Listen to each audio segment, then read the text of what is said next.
స్టోరీని బట్టి అలానే సబ్జెక్ట్ బ్యాక్డ్రాప్ ని బట్టి మన హీరోస్ ఫారిన్ లొకేషన్స్ లో షూటింగ్ చేస్తుంటారు.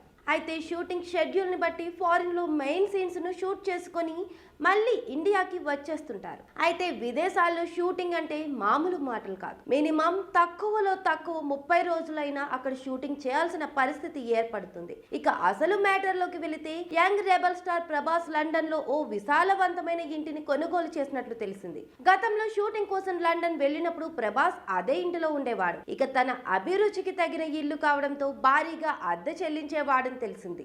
ఇక కొద్ది రోజుల క్రితం ఆ ఇంటిని అమ్మకానికి పెట్టడంతో ప్రభాస్ భారీ మొత్తం చెల్లించి సొంతం చేసుకున్నాడని అంటున్నారు. అయితే ఈ వార్తల్లో నిజమెంత అనేది క్లారిటీ లేదు. ప్రస్తుతం ప్రభాస్ సైన్స్ ఫిక్షన్ కల్కి 2898 చిత్రీకరణలో బిజీగా ఉన్నారు. నాగ్ అశ్విన్ దర్శకత్వంలో వైజయంతి మూవీ సంస్థ నిర్మిస్తున్న ఈ చిత్రం మే 9న ప్రేక్షకుల ముందుకు రానుంది.